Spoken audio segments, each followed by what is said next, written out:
Ons is steeds by die kruisiging en die opstanding van ons Here Jesus en ons dink dan ook aan sy woorde, soos wat Jona 3 dae in die vis was, so sal hy ook 3 dae in die graf wees. En wanneer ons dan dink aan ons tipiese kerkfeeste of ons geloofsfeeste en ons dink aan Goeie Vrydag en Opstanding Sondag, dan dink ons Vrydag, Saterdag, Sondag, waarom is dit 3 dae? Dit lyk op oogopslag nie na 3 dae nie, maar waarom sal ons vanuit ons uitgangspunt sê, dit is wel 3 dae?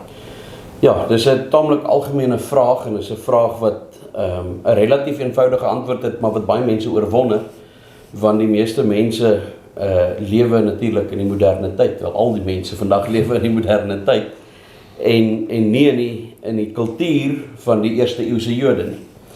En dis die verskil, want dit gaan oor hoe mens tel.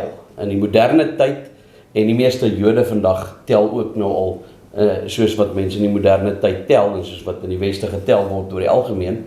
Maar in die eerste eeu na Christus, onder die Joodse kultuur, het jy 'n dag getel, al is daar net 'n gedeeltetjie van 'n dag oor.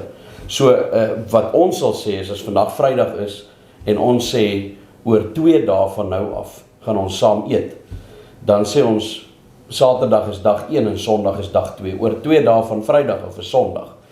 Die Jode tel nie so nie. Die Jode tel die dag waarin jy is ook as 'n dag. So al is daar net 'n stukkie van die Vrydag oor, sal hulle sê oor 3 dae van nou af, dan is Vrydag dag 1 en Saterdag is dag 2 en Sondag is dag 3. En daarom, as die Bybel praat van 3 dae in die graf, dan tel dit die Vrydag by en die Saterdag en die Sondag. In ons stelling sal ons sê 2 dae. Hy is op die Vrydag gekruisig, die Saterdag was hy in die graf en die Sondag het hy die dood uit opgestaan. So dis nie 3 vol 24 uur dae nie, dit is volgens die Joodse telling 3 dae.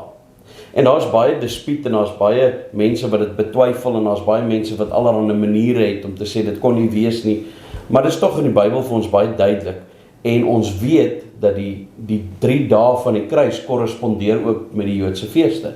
Die Vrydag was die Pasga. Dit was die dag waarop die Pasga lam geslag is, op daardie dag is hy gekruisig.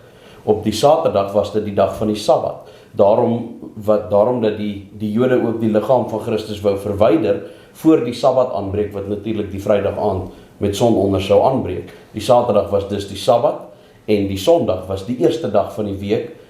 Dit korrespondeer natuurlik met die fees van die eerstelinge.